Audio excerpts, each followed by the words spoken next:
Hi everyone. Yeah, and welcome to everyone watching this on playback. For your benefit, I've just got an introduction here to read out. I wanted to talk about Operation Chaos, as over the years, obviously, a lot has been said about it being responsible for lots of things, from Rockstar's deaths to the Manson murders and Altamont, and I've covered some of this stuff on my channel. And I've found documents on archive.org. I've not read all of them yet. It's very long. It's like over 2,000 pages of documents. But from what I've seen so far, I've seen enough to think it was pretty much a surveillance operation, and people were barking up the wrong tree, thinking that this CIA operation was responsible for all these things. And I'll get to showing you as to why I think that when I do the presentation. And I'd say, yeah, we should look at other CIA projects more closely instead if you're looking for really nefarious stuff. But I'll get into why I think this. And if you're watching on playback, there will be chapters down below so you can skip over just to where I get to the point if you get bored with the introduction. But I'm going to talk to the audience for a minute, obviously, because this is a live stream. Hello, everyone. Yeah. I basically found these documents on archive.org. Does anyone want to say anything before I start about Operation Chaos? Because obviously I did the May Brussels stream, didn't I? Where I read out the essay she wrote. I haven't ever analysed her radio show as well. She says more about the Manson case in a radio show, doesn't she, as well? I could talk about that and that sort of thing. But yeah, basically, yeah, the documents paint it as, yeah, basically just a surveillance operation. And so people were wrong. And it didn't even start until June of 1969, which is in these documents. I'll show you all this, when I get going. So, like, yeah, trying to pin stuff like the Manson murders and people that died around 1969, they must have got going pretty quickly. And that's not what these documents suggest as well. But I did also find a lot of other interesting stuff. And it gives you insight into how the CIA works with the FBI and stuff like that. And some interesting stuff about how the FBI works all around the world as well. It was President Lyndon B Johnson, who's basically the less memorable one, who came between John Kennedy and Richard Nixon, isn't he? And yeah, this is the memo that he sent. I'm going to read it out. I'm going to find it. But yeah, basically, because everyone assumes it was Nixon's idea, but it wasn't. No, it was actually Lyndon B Johnson who wanted this done. And they started planning it in 1967, I think it says. Where it is, right? International connections to the United States peace movement. The CIA is to prepare an independent study on the international connections of the United States peace movement. This study, which was requested by the President, is to include information from all sources. It will include the names of all individuals in the United States peace movement who have connections to any kind with Soviets, communists, or any foreign persons or organizations. On the 31st of October 1967, Chief CI staff laid down the requirements and responsibilities of the clandestine service in contributing to this study. Present at the meeting were redacted Chief CI staff, redacted Deputy Chief CI staff, redacted, so everyone's name's redacted. The only person whose name isn't redacted is Richard Ober. The DEI will be responsible for writing the study. The CI staff will be responsible for putting together all information available in the clandestine services, for presenting it to the DDL. CI staff will be responsible for obtaining all information available to the Office of Security. CI staff will also be responsible for obtaining through liaison channels all pertained information from other agencies, including FBI, Immigration or Naturalization Services, Secret Services, Defense Department, Army, Navy and Air Force, etc. It is assumed the OCI will handle contacts with NSA on this subject. Ober is to bring to the attention of the DDI NSA report titled Associations Between U.S. Peace Movement and Foreign Communist Organizations. Report dated 22nd of October 1967. The following have been identified as the DDI as persons in the clandestine services who will be involved in this effort. There's some stuff redacted, all their names redacted again. And responsibilities within the CI staff. The focal point will be Richard Ober, who will be responsible for coordinating the effort, maintaining contact with, name redacted, Deputy Director for Intelligence, maintaining the record of all material furnished to the DDI, briefing, redacted, on the requirement and asking him to have his staff pull together information available to it on Labour, students and the Russell War Crimes Tribunal and related matters, preparing the memorandum for the records of the meeting with the DDI, a copy of the DCL, suggesting the DDI that he ask legislative. The font is so small. Legislative Council to contact his congressional sources, especially when Un-American Affairs Committee, for information to be used in this study. Alerting, their names are redacted. 2 people that need to be alerted to the requirement. Preparing daily progress reports. Considering advisability of preparing a book message to field stations from the LDP, alerting them to this requirement. Establishing a special cryptonym and controlled commercial channels. Establishing procedure for protecting sources and keeping knowledge of this effort with the clandestine services on a highly restricted basis. Having materials on personalities connected with the ramparts and other related organizations searched for pertinent information. Contacting the Director of Security and names redacted will be responsible for contacting all investigative agencies to procure such information as they can supply for this effort. Drafting memorandum to cover these requests. And another person's name redacted will be responsible for pulling together all information available to them concerning the exploitation by the international communist movement of the United States civil rights and peace movement. And Chief CI, name redacted, will be responsible for research efforts to include an examination of the United States defector machine program and perhaps other machine programs to obtain information pertinent to the study. Right, so basically, what you take away from that is it's all about looking at the communist influence on people in America, basically. So, yeah. What do people make of that? But basically what they're saying there is they called it together to watch people in the peace movement and the anti-war movement to see if they were connected to communist organizations, basically. So that is basically what Operation Chaos was about. Pretty much. So yeah, no one has any comments on that so far. Okay, all right, well, I'll move on.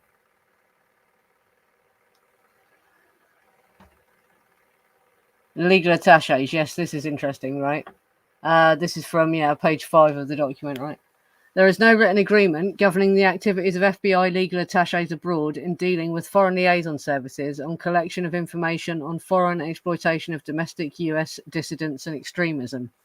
The DCI has enunciated a policy that the agency is the action instrumentally of the US government in this field with foreign liaison services. In actual practice, the FBI levies pertinent requirements directly upon its own legal attaches and may or may not come to the agency for assistance. An informal, usually followed agreement has been reached under which the agency handles FBI requirements in this field in countries where there is no legal attache, and B, in situations in which several countries are involved, including countries in which there is a legal attache, unilateral collection effort is requested of the agency, however, whether or not there is a legal attache. Right? And I thought, what's a legal attache? I thought it would be like a document or something. So I Googled the term, and no, it's not at all. It is actually basically an FBI agent that works in another country. They have international offices. So for this Operation Chaos, is that on the screen? Yeah, I'll get myself off the screen. This is from the FBI's own website. Right, for more than 8 decades, the FBI has stationed special agents and other personnel overseas. We help protect Americans back home by building relationships with principal law enforcement, intelligence, and security services around the globe. Now, at a time when virtually all major FBI investigations have a significant international nexus, these partnerships have never been more crucial. Our legal attaché offices, commonly known as legats, and sub-offices are located in key cities around the globe and provide coverage for more than 180 countries, territories, and islands. About 250 special agents and support personnel are stationed on FBI legats worldwide. Our legal attaché program is managed by the International Operations Division at FBI headquarters in Washington, D.C.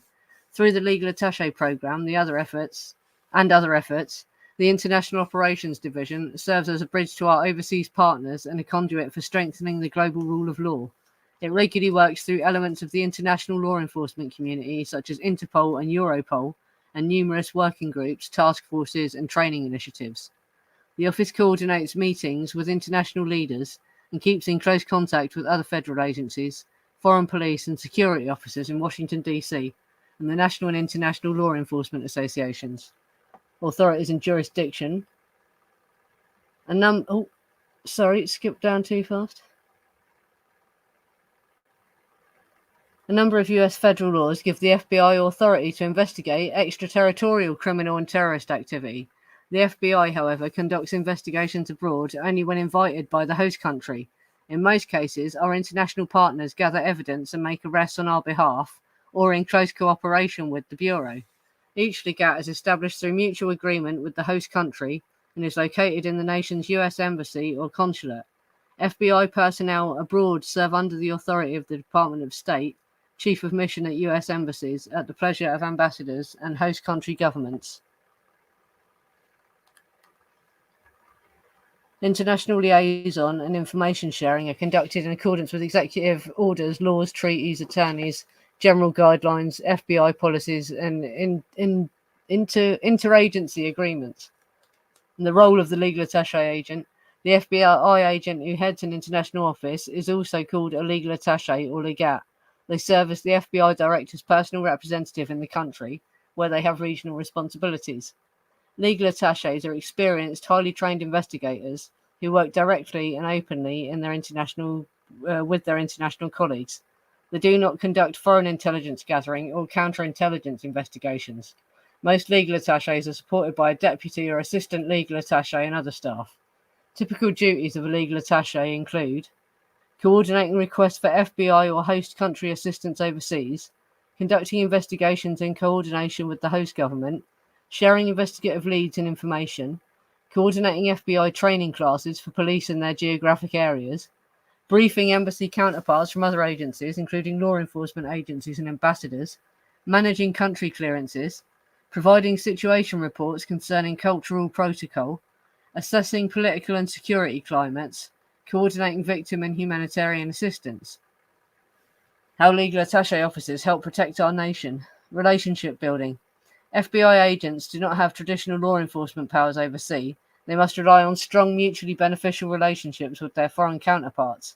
Legal attachés maintain regular, often face-to-face contact with foreign officials and security agencies that enables the prompt and continuous exchange of information and reciprocal assistance in investigations. Legal attachés also provide critical and timely support in the defense of our homeland through direct coordination with the Department of Justice, the Department of State, Interpol, and other law enforcement and security entities. And physical proximity. Legal attachés are positioned to enable agents to reach virtually anywhere in the world in a few hours, allowing the FBI to respond more quickly and effectively to terrorist attacks, cybercrime, fugitive sightings, crisis situations, natural disasters, and other global security matters. And training and rule of law.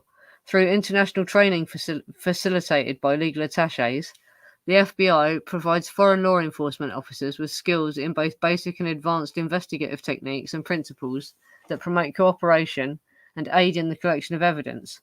These efforts help create a more capable and democratic police institutions around the world, strengthening the global rule of law. Funded by the Department of State or Department of Defense, significant training programs, including the International Law Enforcement Academies in Budapest, Hungary, Bangkok, Thailand, Gaborone, Botswana, and San Salvador, El Salvador, as well as bilateral training programs targeting anti-terrorism, weapons of mass destruction, and terrorist financing. Detection and prevention. By keeping their fingers on the pulse of criminal activity, national security threats, and emerging trends in the nations and regions they serve, legal attachés function as an early warning system to help keep crime and terrorism from reaching our shores. Right, so basically, for Operation Chaos, they had FBI operatives that were in the UK, in all over the world. They go to all the places where communism was, basically, and they said that they were looking for communists. But my mind immediately jumped to, because I've covered the Redlands bust, haven't I? And this is way before Operation Chaos. This was back in 1967, wasn't it? The Redlands bust. But when we finally found out what happened with David Jove, right? Schneiderman was a Toronto-born failed actor. He was the guy who was at the Redlands bust, the mysterious bloke who left. He was a Toronto-born failed actor.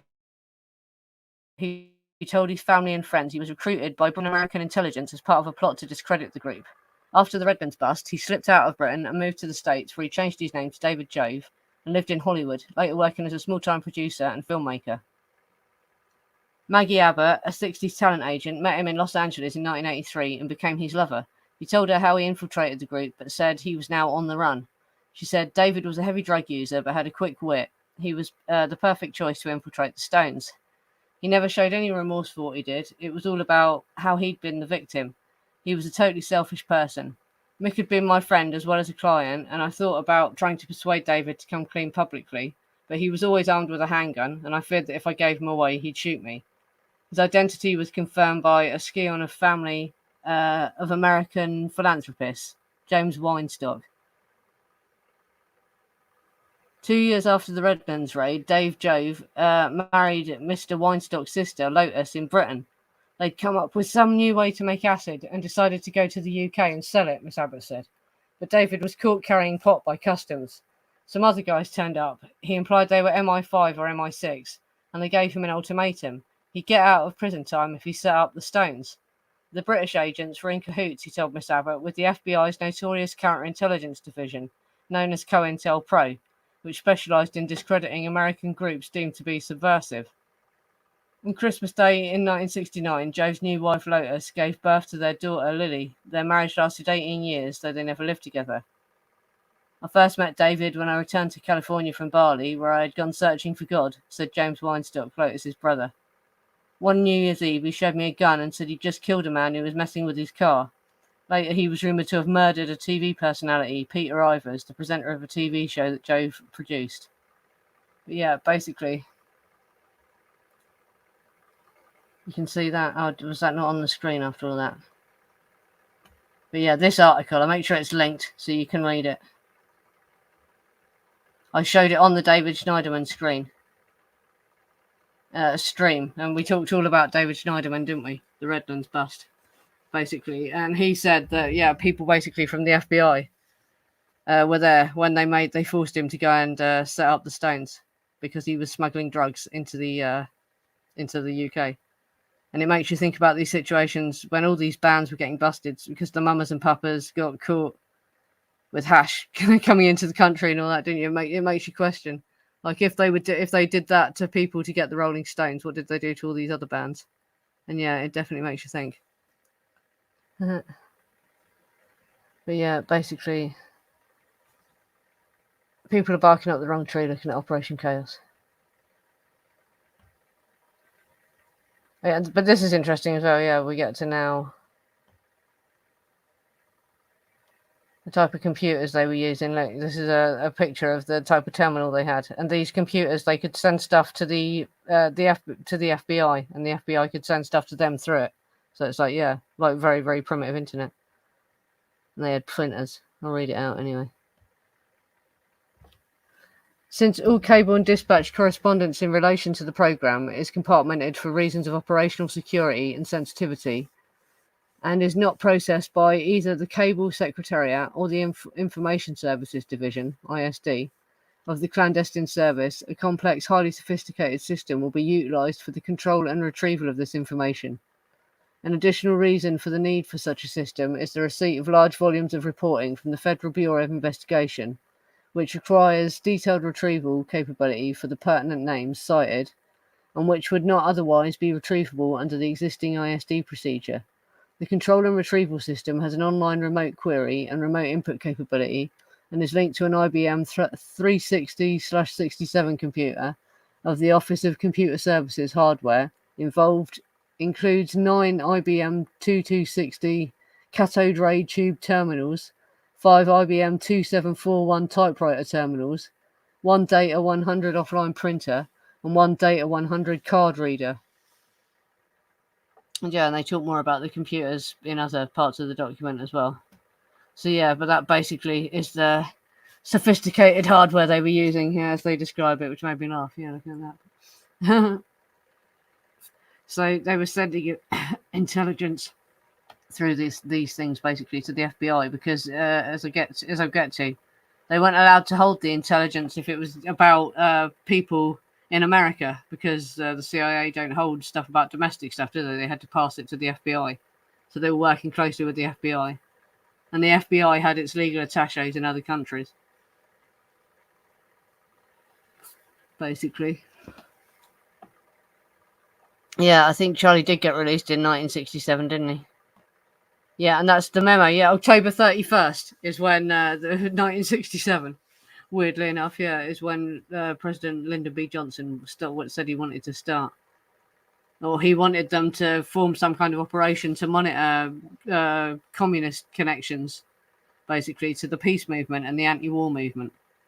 Nothing to do with the music industry at all. They don't even mention musicians or anything like that. It's all just about the peace movement and the anti-war movement. And it's basically all surveillance stuff. And where did I go next? What was I going to say? Oh yeah, it didn't start till 1969. I'll get off the screen. Yeah, and not everything's on the slide that I'm going to read out. I'm reading it straight from the document. If you want to see the whole thing, just look at the document. It will be linked below.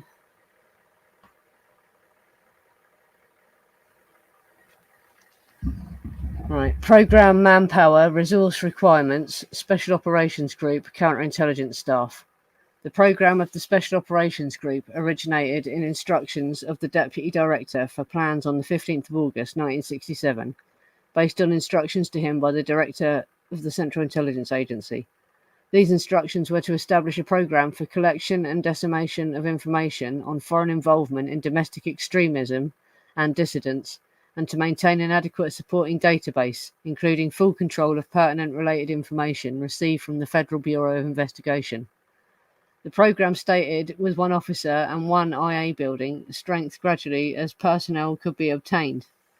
The first formal strength authorization was provided in mid-1969 when a total of 36 positions was authorized, with the understanding that if this should prove insufficient, additional personnel would be authorized. The chief of the Special Operations Group estimated that a force of about 60 would be required as a minimum to fully implement the required program. To facilitate a rapid qualitative build-up of the program, a memorandum was sent in September 1969 by the DCI to each of the agency directorates requesting full support to the program, i.e. especially by the Office of Security and Office of Communication in the Support Directorate, by the Foreign Broadcast Information Service and the Domestic Contact Service in the Intelligence Directorate, by the Office of Computer Services in the Scientific and Technical Directorate, and by all pertinent elements of the Plans Directorate. As part of the build-up of the Special Operations Group, several key personnel assignments were made in mid and late 1969, i.e. 3 branch chiefs and a deputy chief.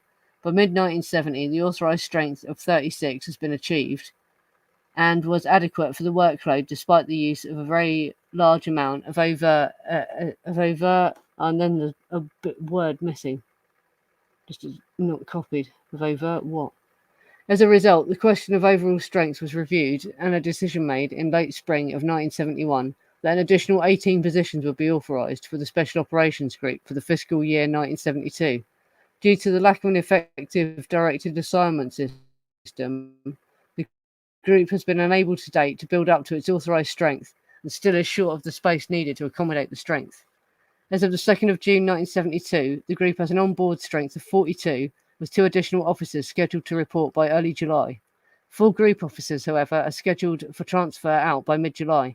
The group thus needs not only to complete FTS build-up to authorised strength by the filling existing vacancies, but also to obtain replacements for officers still in the group whose tours with the group either are already over or are close to their end. The early satisfaction of these personnel requirements is essential to bring to a halt the physical drain on the health of the group's officers, trying to keep up with the enormous continuing volume of work.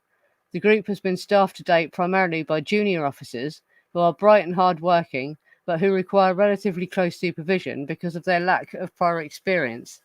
The management span of the senior officers is thus larger than desirable. Additional middle grade experienced officers are required. Replacement of officers at or near the end of their tour of duty is also required to maintain a concept of rotation tour staffing, which has proven the only effective means of attracting qualified experienced personnel or bright can't even see what that was. Ambitious, young personnel. In fulfillment, a requirement set forth on a 54 strength group was authorised. A formal table of organisation has been recently approved. The group is organised around 2 worldwide operational branches, each of which is concerned with the collection and dissemination of information on foreign involvement in certain specific aspects of the domestic US scene. These branches are supported by special operational units and by sections concerned with the control of correspondence and the maintenance of retrievable database. In addition, the Office of Computer Services provides 5 full man years and 2 partial man years of programming and system design. Support for the computer systems under development for and utilised by the group. Without such computer support, it would be impossible to run this program with the relatively small number of people authorised and with the short time deadlines required to provide effective requirements and guidance for field operations, and to respond effectively to special studies and estimates required levied upon the agency.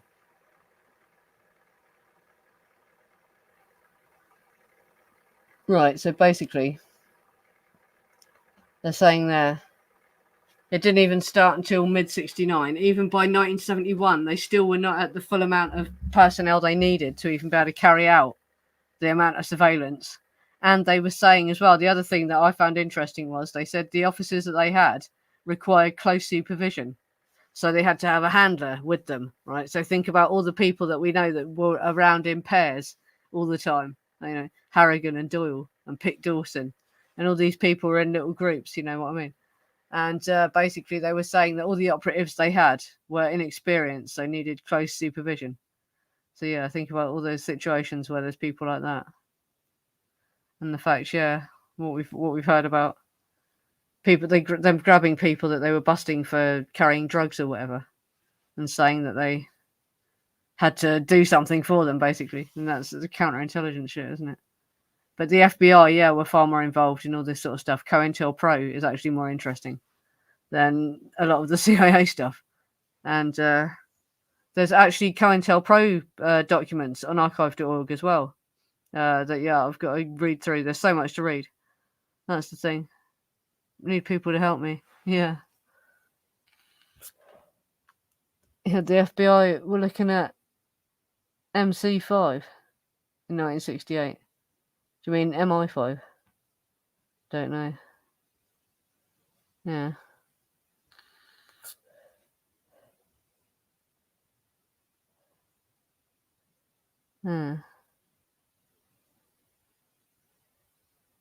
Yeah, that's it. It was, and a lot of the document as well is the stuff about the surveillance they were carrying out, and it's all stuff where people's names are redacted, and all the documents where people's names aren't redacted, it is people that actually did go to prison. So they were people that were Black Panthers that were involved in whatever, and they went to prison and stuff like that. But there was obviously a lot of people that were under surveillance that were innocent because their names are completely redacted, sort of thing.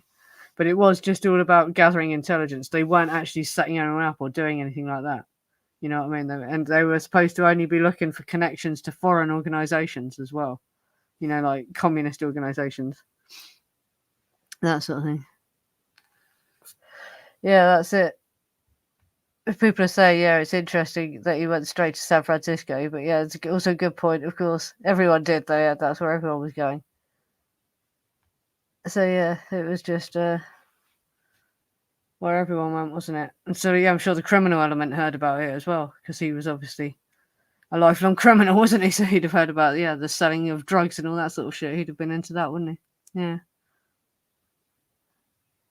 MC5. Who's John Sinclair?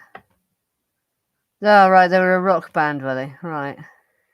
Right. I see. MC5.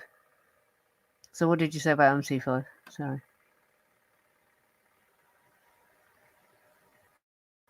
Oh, we're looking at MC5 in 1968. Yeah, well, they probably were investigating a lot of people. That's the thing. Oh, yeah. Oh, right. He was made to Patti Smith, was he? Oh, yeah. I probably have. Yeah, that's it. Maybe he just wanted some flowers in his hair. Oh, that's another mental thing as well. I won't even get into that, though, yeah. That's it. And Nixon turned his beady eyes on Lennon. But also, there's he talks about Charles Manson in the Nixon tapes as well, doesn't he? I saw it on a podcast. Paul found it and played it. He says something about, I know what we did to Charles Manson. Nixon. Gonna wing it. Yeah, no, that's it. That's the last slide I did.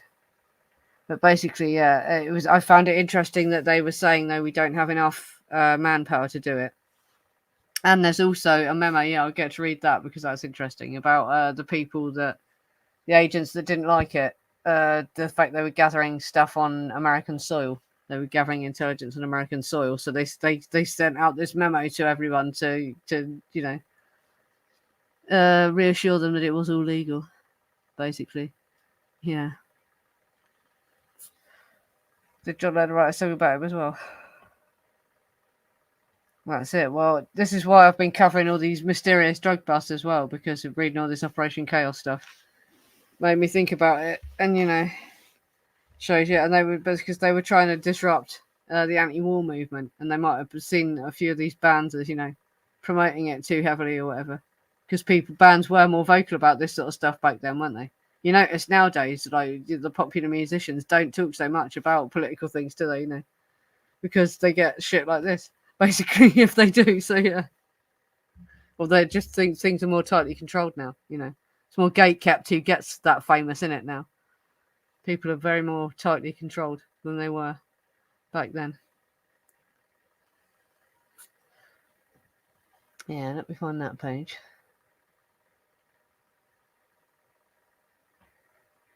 Sorry, yeah, I'll edit this out on playback. Just give me a minute to find it, because it is interesting. Well, yeah, and it was terminated in 1978, so Operation Chaos was running right until 1978. But it didn't start until mid-1969. So it's a bit of a stretch saying that it is going to be... Yeah, this is the one. Yeah, I'll read that out in a minute. Sorry, I just want to find it. Yeah, saying that this is the reason that rock stars died and Altamont happened and the Manson murders happened. They did a lot more operations that were more sinister, and then the CIA got permission gave permission to the MK Ultra scientists to act on American soil, didn't they? So those projects are the more disturbing ones, really. Just like Operation Chaos was not that, yeah. Yeah. Yeah, that's it. Timothy Leary said that. If you look back, many things that we thought were accidents turned out were not accidents. The entire LSD movement itself was sponsored originally by the CIA, yeah. It was. Yeah. Fun to connect the dots, but nothing to see here, yeah. But it's still worth looking at it, because it's interesting, because it gives you insight into how they do watch, these organizations and all that sort of thing. And also, I learned that about legal attaches, because I never knew that about the FBI, that they do work in other countries as well.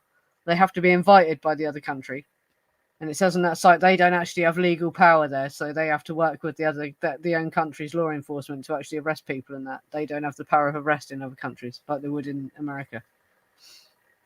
But yeah, I didn't realize that. And yeah, and it's interesting that David Jove says that when they busted him, they were in cahoots with FBI agents. But this was way before Operation Chaos as well. So before Operation Chaos, there was still skullduggery going on. There was lots of other projects as well that are suspicious. But there's the amount of documents, like I say, I haven't read it all yet. There's thousands and thousands of pages of it. But it is basically just, yeah. Yeah. Let's play muso-political daisy chain, yeah. That's it. But yeah, I was disappointed. I was really gutted, to be honest, yeah, when I found the documents and I was reading it. I was thinking, oh, no. So I wanted it to be true as well. Because people have said, yeah, Operation Chaos over the years, they blamed it for everything. For like all these rock stars getting murdered and all this sort of crap. But no, actually, It wasn't even about going in and disrupting the organizations even or anything. It was just surveillance, basically, it looks like. And of course, people would argue, oh, they're just not releasing the real documents or whatever, or the full amount of what they really did. Yeah, a book by Frank Radfalco called MH Chaos goes into the CIA's program to discredit the Black Panthers and the New Left and to drive a wedge between them. Radfalco, by the way, makes the case that it had to be done in order to save the American capitalist system. Yeah, well, there's loads of theories about that. I found a COINTELPRO book on archive.org that I want to read called The New Left, and I'd like to see what that is about. Yeah, I haven't even had a chance to read it yet, but if you're interested in all this stuff, just look on archive.org. There's FBI archives and CIA archives. There's MK Ultra documents and stuff on archive.org. It's all there. You know, just have a look.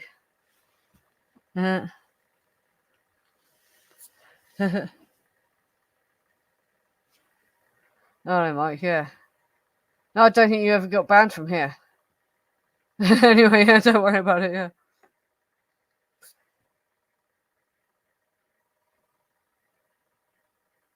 So we're back to what? Helter Skelter, is that what you mean? No, that's not what I'm saying.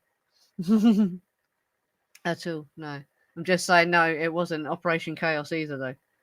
Oh yeah, saying it was Operation Chaos is a bit of a freaking stretch, because if you look at what they've released about Operation Chaos, it was actually just a surveillance operation. And they really kind of throw the FBI under the bus, basically. It's just like, no, it's actually anything that happened on domestic soil under Operation Chaos, it had to be handed straight over to the FBI, because they weren't allowed to hold the data about people in America, people that did stuff. Yeah. And that's it.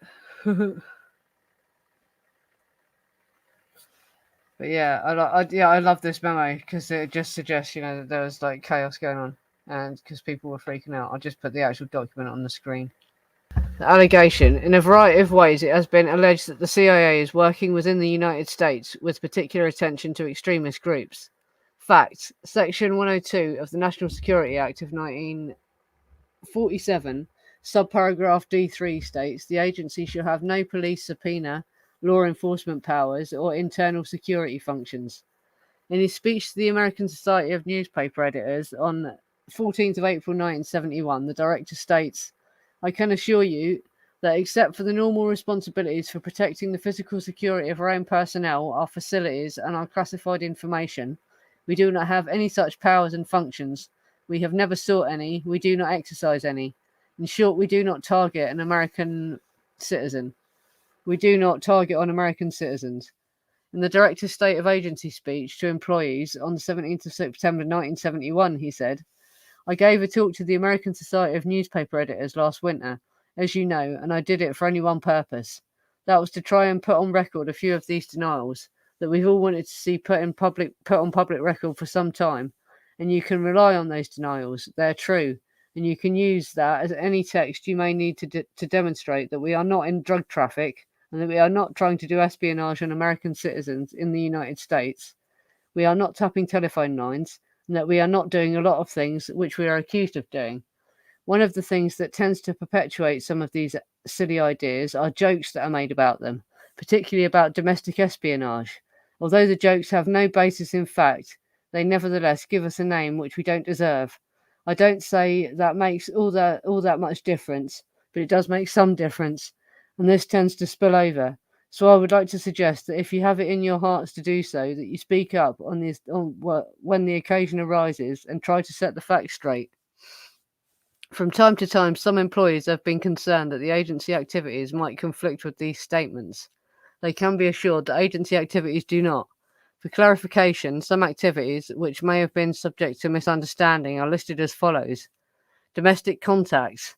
The Domestic Contact Service establishes direct but overt relationships with American private citizens, commercial, academic, and other organizations, and resident aliens for the purpose of collecting on a voluntary basis foreign intelligence information or soliciting their cooperation on assisting the agency to perform its mission overseas. Records of the individuals and organizations cooperating within the agency are maintained as a necessary practical element of this process. B. Security investigations. Security investigations are conducted on prospective employees, contractors, and consultants, and on security problems which arise. These investigations involve a wide range of investigative procedures, including neighbourhood inquiries, checks with other government agencies, and review of credit reports, and interviews with former employers and business associates. This is essential to assure that our personnel possess a high degree of personal integrity, sense of responsibility, and competence, and to protect classified information and sensitive intelligence sources and methods. The resulting files are held separately by the Office of Security and are not merged with other agency files. Foreign resources. On some occasions, foreign citizens of interest to the CIA are contacted and recruited in America for work abroad. The purpose of this activity is entirely restricted to the agency's foreign operations. Recruitment. CIA recruiters maintain a wide variety of contacts within the United States, assisting individuals interested in employment with the CIA to learn more about it and to join the employee force. And contracting. In the course of CIA business and operations, a number of contracts for procurement, research, or analysis are made with a variety of US companies and individuals. This in no way contributes to operations in the US, but rather secures the assistance of these groups carrying out the CIA's missions against foreign targets. Operations. The 1967 Kattenbach Committee report was approved by the director in March 1967 and is binding on any of our relations with American organizations today. It specifically prohibits covert financial assistance or support, direct or indirect, to any US educational or private voluntary organization. Any relationship or operation the agency has with an American organization must be and is within these guidelines. Details or loans. On rare occasions, details of technically qualified CIA personnel, technical advice, or loans of CIA equipment have been made available to other US agencies at their request to assist them to carry out their responsibilities. An example of this is the Sky Rehearsal Program, in which some CIA personnel were temporarily detailed the FAA in order to assist in a rapid initiation of that process. Such personnel and equipment are under the operational control of the receiving agency. Assistance of this nature in no way constitutes an assumption of responsibility or authority by the CIA for the program. Counterintelligence and drugs. To carry out its responsibilities for counterintelligence, CIA is interested in the activities of foreign nations or intelligence services aimed at the US to the extent that these activities lie outside the US, including activities aimed at the US, utilizing US citizens or others. They fall within the CIA's responsibilities. Responsibility for coverage of the activities within the US lies with the FBI as an internal security function. CIA's responsibility and authority are limited to the foreign intelligence aspects of the problem, and any section of the law enforcement or internal security nature lies with the FBI or local police forces. CIA's assistance to the US government program against narcotics and drugs is handled in the same fashion. Operational support. To support CIA operations, arrangements are made with various US businesses or other entities to provide cover or other support for CIA personnel or activities abroad. This can include proprietaries formed or controlled by the CIA. These may exist within the US. Their purpose is to conduct or support operations abroad. Defectors. As provided by law, the CIA occasionally resettles in the US defectors and other foreign individuals of operational interest. This resettlement may involve new identity, relocation, employment, etc. Although this activity takes place in this country, its purpose is to support the operations abroad.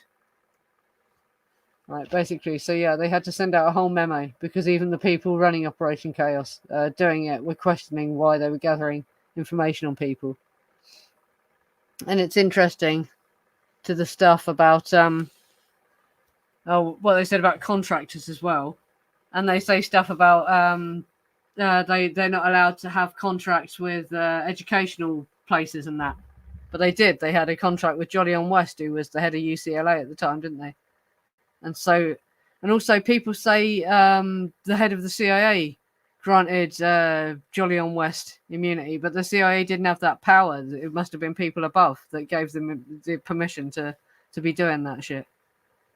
But they didn't do that in well, they weren't doing it for Operation Chaos. Basically, Operation Chaos, they were apparently just collecting intelligence like they're supposed to, and they were collecting stuff about foreign agencies.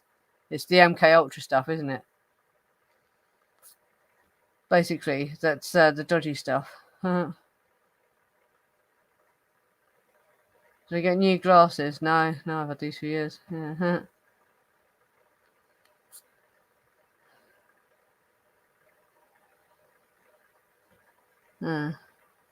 Nixon, the White House advisor on Watergate figure John Erickman, wrote a book in which he described Watergate as being part of a covert war between the White House and the CIA. Yeah, no, they say that they didn't. Well, JFK, the war with the White House started with JFK, didn't it? Saying he was going to crush the CIA and all that. They've never liked the CIA, have they? The presidents.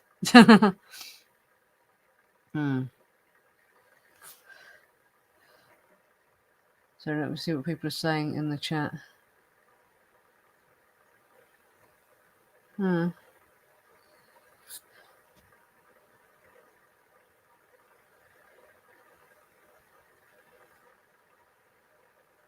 Yeah, they did a lot of good stuff now, didn't they? That's the thing. And who knows if the ones that did go to prison, were they set up? Were they really doing any of the bad shit? I think they just don't want political change, do they? Anyone that was getting things, yeah. I know, but if it's 50 years' time, everyone involved is dead. It was fucking 50 years ago now. What? Who's left to conceal it now? You know what I mean? That's it. Everyone's dead that was involved. The Official Secrets Act on it's all up. You know what I mean?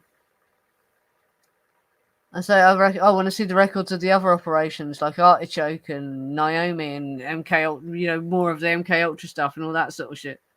Operation Chaos. There's 2,000 pages worth of shit. So they're not exactly shy about revealing the amount of documents that they had. Yeah. Yeah. No one trusted anyone ever, or they were eliminated, basically. But yeah, there's stuff in there as well. Like I said, like I've already read out, the stuff that implies that there was a lot of officers about who were inexperienced as well, so needed handlers with them, basically, as they did stuff. So it makes you think about situations where there was a couple of people that were always hanging around together, and was one of them the handler for the other one, basically. Yeah, well, I found as well. Have you seen in my group? I think Jolyon West was experimenting on people in different ways. Yeah, well, because MK Ultra was a wider thing as well. They didn't just experiment on individuals. It's like all through the media and all this shit. I found a page that lists all his documents that are available, but they're not available online. You have to go to the place and sit with them. But all kinds of wacky shit. Yeah, so there's presentations he did about witchcraft and aliens. I want to see his presentation about witchcraft and aliens by Jolyon West. That sounds mental, doesn't it? I want to listen to that. We'll see what that was. I imagine it slides for an overhead projector, in it, so it'd be hard to scan onto a computer. But yeah, I want to see these documents myself as well. I've never seen the documents for myself where Jolyon West is communicating with the head of the CIA. I've only seen them represented in videos. I've not actually seen the documents themselves. So there is some stuff by Jolly West on archive.org. But yeah, show me these documents. I've not seen them. Yeah. Yeah, well, that's the kind of thing these operatives were doing. They were going in and basically joining these organisations and gathering intelligence about where protests were going to happen and stuff like that. There's loads of stuff like when I link to the document, you'll probably get my bookmarks in that link. I've bookmarked certain things where you can see how they worked out. They warned them when protests were going to happen and where they were going to happen and shit like that. Just because they infiltrated the groups And that was basically all they were doing. They weren't responsible for bloody killing anyone or out like that, you know. That wasn't what this operation was. And it didn't even start until the middle of 1969.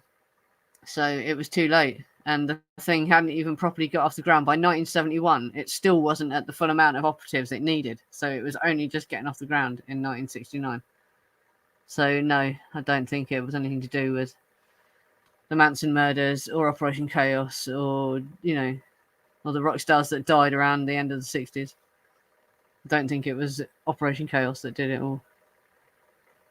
Yeah, we're coming up for an hour now, aren't we? So I might finish this for a minute. Oh, so I want to go and do myself another cup of tea. And we'll come back and do an after show. And yeah, next week as well.